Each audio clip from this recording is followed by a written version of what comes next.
I watched my phone light up with 17 missed calls in less than 10 minutes. My daughter's name flashed across the screen again and again. Then my son's, then my daughter-in-law's. The panic in their messages was almost poetic. Mom, please call back. Mom, what did you do? Mom, you can't do this. But I could. And I did. Hi there. My name is Hazel Mitchell, and I'm 67 years old. I live in a quiet suburb outside of Columbus, Ohio, and until 3 weeks ago, I thought I was living the life I'd worked so hard to build. Welcome to my channel. Before I tell you what happened, I'd love to know where you're all watching from. Drop your city or state in the comments below. It helps me know I'm not alone in this. Now, let me take you back to where this all started. For 43 years, I was married to Richard Mitchell. We built a good life together. He was an engineer. I was a school teacher. And we raised 2 children, Jennifer and Michael. In a 4-bedroom colonial that we paid off 15 years ago. Richard passed away 4 years ago from a sudden heart attack. One day he was here planning our retirement cruise, and the next day he was gone. Grief is a strange thing. It doesn't hit you all at once. It comes in waves, usually when you least expect it. For me, it came every time I opened the mail and saw his name still on the accounts, still on the bills, still everywhere. But I kept going. That's what you do, isn't it? You keep going. After Richard died, my children stepped up in ways that made me so proud. Jennifer lived 20 minutes away with her husband Tom and their 2 teenage boys. Michael lived across town with his wife Rachel and their young daughter. They both have good jobs, nice homes, busy lives. They called regularly. They visited for holidays. I thought we were close. About 2 years ago, Jennifer suggested I add her name to my checking account. Just in case something happens, Mom, she said. So I can help you with bills if you get sick or need assistance. It made sense. She was my daughter. I trusted her completely, so I did it. Then Michael asked me to co-sign on a car loan for him. His credit had taken a hit during the pandemic, and he needed a reliable vehicle for work, just to help me get approved. Mom, he said, I'll make all the payments. You won't have to do anything. He was my son. Of course, I helped him. Jennifer's husband, Tom, started a small business, a landscaping company, and needed someone with good credit to help him secure a business loan. You wouldn't have to pay anything, Hazel, he assured me. Just sign as a guarantor. We'll handle everything. They were family. That's what family does. Rachel, Michael's wife, needed her name added to my credit card to build her credit back up after some financial troubles in her 20s. Just as an authorized user, Hazel, she explained, it'll really help me. How could I say no? The house. The beautiful house Richard and I bought when we were just 30 years old needed some updating. The roof was aging. The HVAC system was older than my grandchildren. Jennifer suggested we put her name on the deed too. For estate planning purposes, Mom, she said. It'll make things so much easier when the time comes. No probate, no hassle. My lawyer friend at church mentioned that wasn't exactly necessary, but Jennifer seemed so insistent about protecting me that I signed the papers. Looking back now, I can see it all so clearly. But when you're in it, when you're just trying to be a good mother, when you're trying to stay connected to your children after losing your husband, you don't see the web being spun around you. I kept working part-time at the library after I retired from teaching. Not because I needed the money, but because I needed the purpose. Richard's life insurance, our savings, his pension, my teacher's retirement. I was financially comfortable, not wealthy, but comfortable enough to live well, travel a little, help my kids when they needed it. And I did help them. I helped Jennifer when her youngest needed braces. I helped Michael when Rachel lost her job for 3 months. I paid for family vacations to the beach. I bought birthday presents and Christmas gifts. I was Mom, and that's what moms do. 3 weeks ago, everything changed. It was a Sunday afternoon in November. We'd all gathered at my house for dinner, something we did once a month. I'd spent all morning cooking Richard's favorite pot roast, the one with the carrots and potatoes that Jennifer always loved. The house smelled wonderful. The table was set with the good china. Everyone arrived around 2 o'clock. The grandkids ran through the house like they always did. Tom and Michael stood in the kitchen drinking beer and talking about football. Rachel and Jennifer set the table and chatted about some sale at the mall. After dinner, after the kids had gone outside to play and the dishes were done, we all sat in the living room with coffee. That's when I brought it up. I've been thinking, I said carefully, about maybe selling the house. The room went quiet. Jennifer's coffee cup paused halfway to her mouth. Selling? Michael asked. Why would you sell? It's too big for just me, I explained. 4 bedrooms, all this yard work. I was thinking maybe I could get a nice condo, something smaller, easier to maintain. Maybe travel more, spend Richard's life insurance money on seeing the world before I'm too old to enjoy it. I smiled when I said it. I thought they'd be supportive. I thought they'd understand. Jennifer and Michael exchanged a look. It was quick, just a flash, but I caught it. Mom, Jennifer said slowly, setting down her coffee. Don't you think that's a bit impulsive? Impulsive? I laughed. I've been thinking about it for months. You're 67 years old, Tom chimed in. This is your home, Dad's home. Are you sure you want to make such a big decision? The real estate market is terrible right now, Michael added. You'd lose so much money, and moving is stressful. At your age, that kind of stress. At my age, I felt my spine straighten. I'm 67, not 97. Rachel put a hand on Michael's arm. What Michael means is that you've been through so much, losing Richard, adjusting to being alone. Maybe you should wait a bit longer before making such a huge change. I appreciate your concern, I said, trying to keep my voice level. But this is my decision. It's my house. Actually, Jennifer said, and something in her tone made my stomach tighten. It's our house too now, Mom. Your name and mine are both on the deed, remember? For estate planning. The way she said our house made something cold settle in my chest. I only added your name for legal purposes, I said carefully. After I'm gone. Right. But legally, we both own it now, Jennifer continued. Which means any decision about selling it should be a family discussion. I looked at my daughter, really looked at her. When had her face become so hard? A family discussion? I repeated about my house that I've lived in for 40 years. Mom, don't be dramatic. Michael said, We're just saying you should think about this more carefully. Think about us. Think about you. We're your family. Jennifer said, This house will be ours someday. It has equity. It's an investment. You can't just sell it on a whim because you're feeling lonely. I'm not lonely, I said, but even I could hear how my voice shook. Look, Tom said, leaning forward. Here's the thing, Hazel. That business loan you guaranteed. My company is still getting established. If you sell this house and move somewhere smaller, your assets change, and that could affect my credit line. The bank might call the loan. I stared at him. Your credit line? And I'm still paying off that car you co-signed for. Michael added, If you make big financial moves, it could impact my interest rate, maybe even flag my account. I could get hit with fees. And I need to keep using your credit card to maintain my score, Rachel said, not quite meeting my eyes. If you make changes to your accounts, it could hurt what I've built up. I looked around the room at these 4 people, these 2 children I'd raised, and their spouses I'd welcomed into our family. They were all looking at me with the same expression. Not concern, not love, calculation. So what you're telling me, I said slowly, is that I can't sell my house, can't manage my own money, can't make my own decisions because it might inconvenience all of you. That's not what we're saying, Jennifer protested. Then what are you saying? Jennifer sighed. The kind of sigh you give a difficult child. We're saying that you need to think about the family, not just yourself.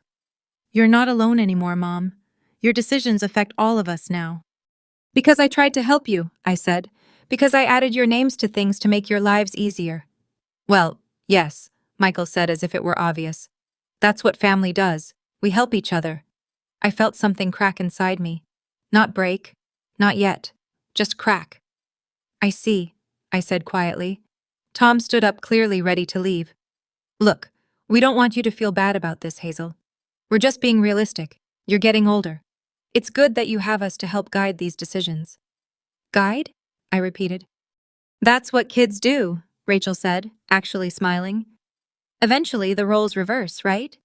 We take care of you now. Jennifer walked over and patted my shoulder. Don't worry, Mom. We'll handle everything. You don't need to stress about these big decisions. And then Michael said the words that changed everything. Honestly, Mom, he laughed. Actually laughed. You should be grateful. We can manage all this for you. We can manage without you having to worry about it. Jennifer giggled, picking up her purse. Yeah, Mom, we've got this. You can just relax. They started gathering their things, calling for the kids, already moving on to whatever they had planned for the rest of their Sunday. I stood in my living room in the house I'd lived in for 4 decades and watched my children prepare to leave. They were laughing about something Tom had said, making plans for Thanksgiving, discussing what restaurant they'd try next weekend. Not one of them looked back at me. The door closed behind them, and I stood there in the silence. Around me were the remnants of the dinner I'd cooked, the good china I'd washed by hand, the pictures on the wall of their weddings, their children, their lives that I'd helped build. "We can manage without you." Those words echoed in my empty house. And something inside me didn't just crack, it shattered. But from that shattered place came something else, something sharp and clear and absolutely certain. We were about to find out exactly how much they could manage without me. I didn't sleep that night. I sat in Richard's old recliner and thought about everything, every account, every paper I'd signed, every time I'd said yes when maybe I should have asked more questions. By morning, I had a plan. I want to take a moment here to ask you something. If you're watching this and you've ever felt taken advantage of by the people you love, if you've ever realized that your kindness was being mistaken for weakness, hit that subscribe button. You're not alone. None of us are alone. Monday morning, I was at the bank when it opened at 9. "I need to remove someone from my checking account," I told the manager, a nice woman named Susan, who'd worked there for years. "Of course, Mrs. Mitchell," she said. "Is everything all right?" "Everything is fine," I said. "I just need to make some changes." Jennifer's name came off my checking account, then off my savings account, then off the money market account that held most of Richard's life insurance money. "I also need to order new credit cards." I told Susan, "Someone stole my card number. I need to cancel all my cards and get new ones issued." It wasn't technically a lie. Someone had stolen something from me, just not my card number. "Would you like us to issue new cards to your authorized users as well?" Susan asked. "No," I said. "Please remove all authorized users from my accounts." Rachel's access to my credit card ended with the click of Susan's mouse. Next, I called the mortgage company where I'd co-signed Michael's car loan. "I need to remove myself as a co-signer," I said. "I'm sorry, ma'am, but you can't remove yourself from an active loan," the representative explained. "The primary borrower would need to refinance in their name only." "I understand," I said. "What happens if I report the vehicle as not in my possession and that I want to disclaim responsibility?" There was a pause. "Well, that would trigger a review of the loan. If the primary borrower can't qualify on their own, the loan could be called due immediately." "I see. Let me speak with my son about refinancing. How long does he have?" "We typically give 30 days notice for refinancing requirements." "Thank you," I said and hung up. I made the same call about Tom's business loan. The process was more complex, but the outcome was the same. As a guarantor, I could request to be removed, which would require him to find a new guarantor or pay off the loan. Then came the hard part. I called my real estate attorney, the one who'd handled Richard's estate. "I need to remove someone from my property deed." "Hazel," he said carefully. "If Jennifer is on the deed as joint tenant with right of survivorship, she has ownership rights. You can't just remove her without her consent." "What if we sell the property?" I asked. "Then you'd both have to agree to the sale, and you'd both receive proceeds based on ownership percentage." "And what if I wanted to sell and she didn't?" "That gets complicated. You'd potentially need to file a partition action to force a sale, which can be costly and time-consuming." I thought about this. What if I transferred my share to her, just signed it over? "You could do that, but then you'd have no ownership in your own home. But I'd have no obligation to it either, correct? No liability." "Well, correct, but Hazel, what's going on?" "I'm making changes," I said simply. "Thank you for your help. I had one more call to make." The phone call started 37 minutes after the bank closed that Monday. I was in my kitchen making myself a cup of tea when my phone rang. Jennifer's name flashed on the screen. I let it ring through to voicemail.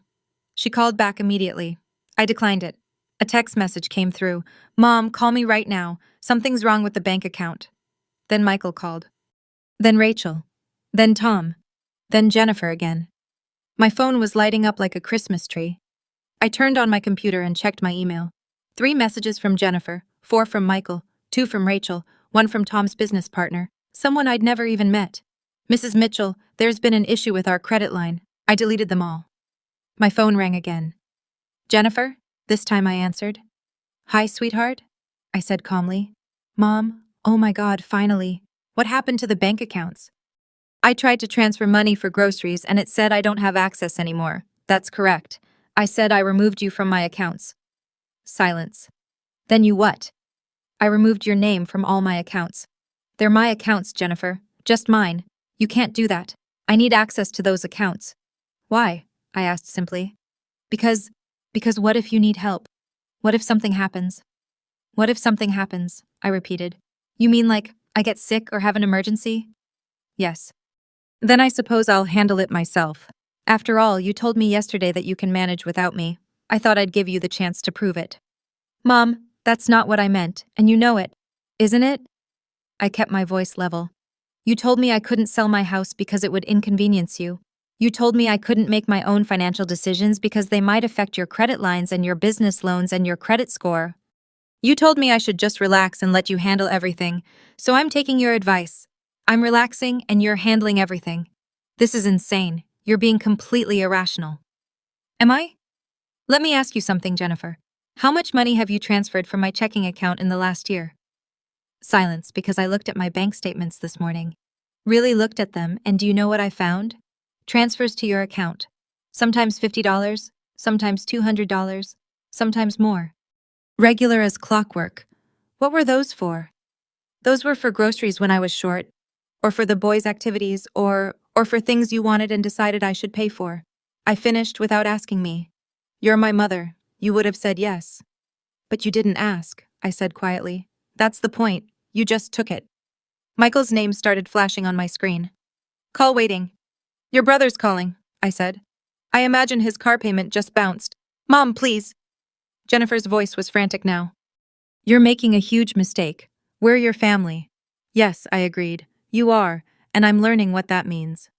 I hung up and answered Michael's call. Mom, what the hell did you do to my car loan? Hello to you too, son. The loan company just called me. They said you requested to be removed as a co-signer, and now I have 30 days to refinance or they'll repossess my car. That's unfortunate, I said. I hope your credit has improved since I co-signed for you. You know it hasn't. I need that car for work. You can't do this. Actually, I can. I did. Why? What did I do? You told me you could manage without me. I said, here's your chance. I didn't mean it like that. Jesus, Mom, we were just trying to help you. Help me, I repeated. By telling me I can't sell my own house, by using my credit card without asking, by treating me like I'm incompetent. We never said you were incompetent. Rachel called me yesterday to tell me what restaurant I should try for lunch this week. Tom explained to me how to use my own television remote, even though I've had that TV for 3 years. Jennifer schedules my doctor's appointments without asking me first.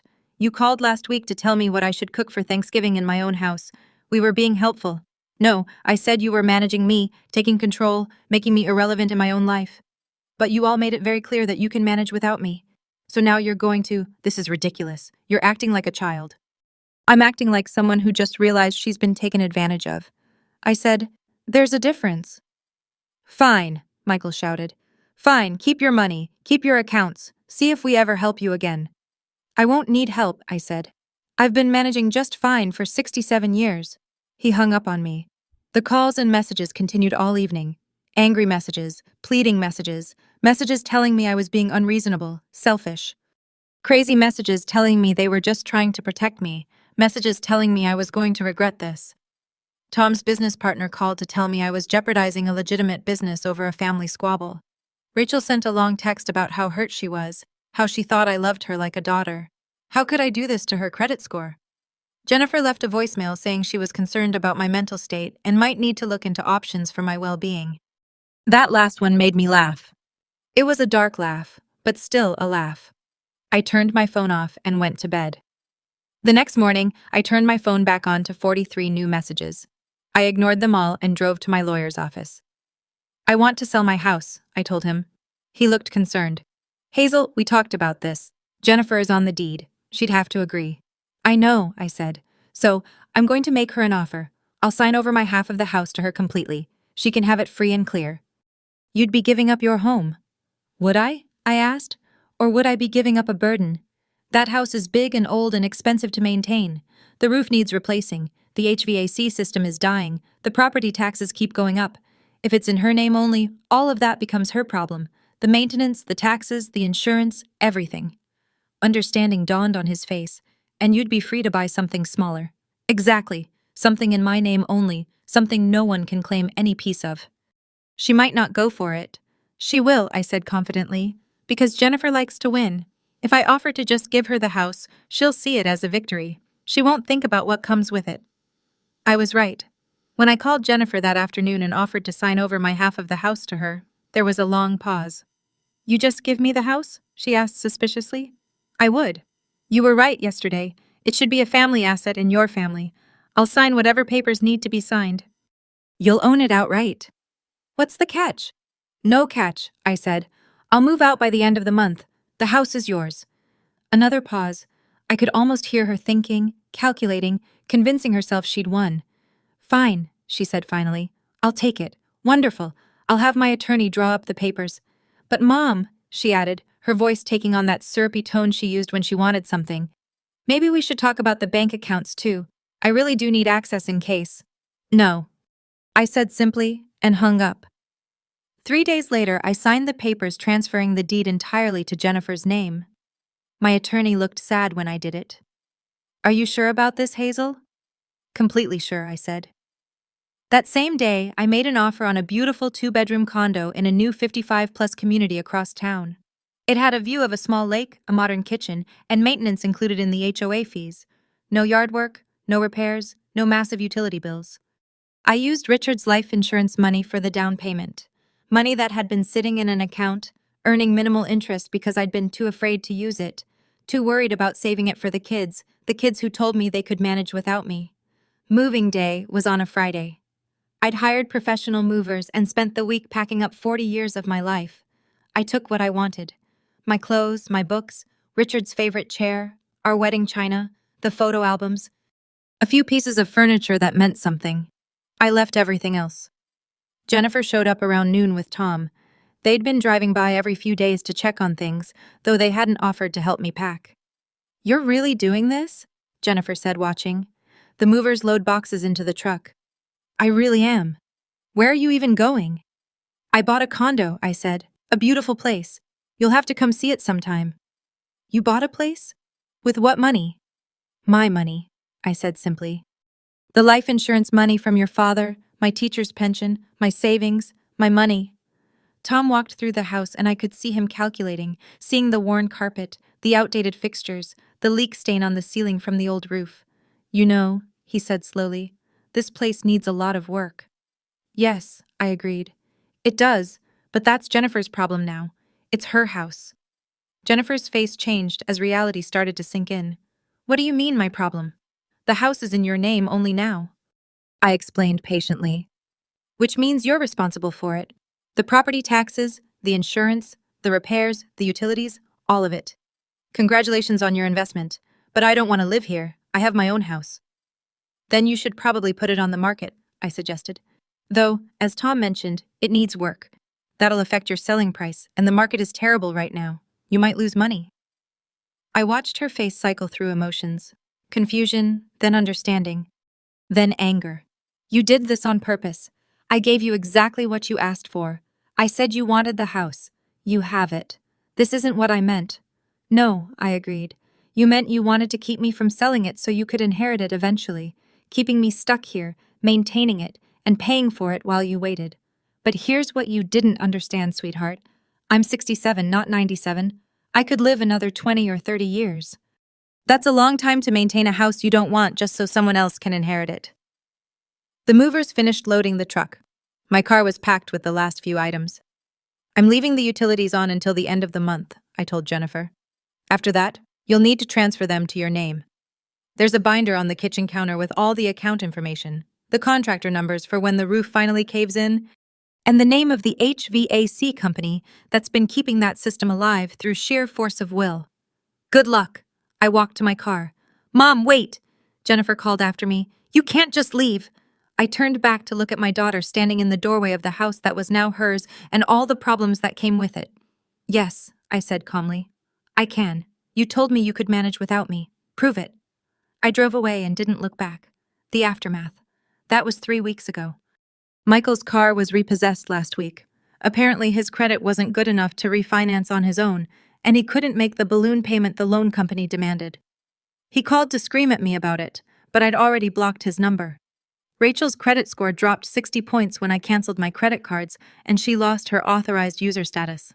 She sent me a long email about how I'd ruined her financial future. I deleted it without responding. Tom's business loan was called due when I formally requested to be removed as guarantor. He had to take out a high-interest personal loan to cover it.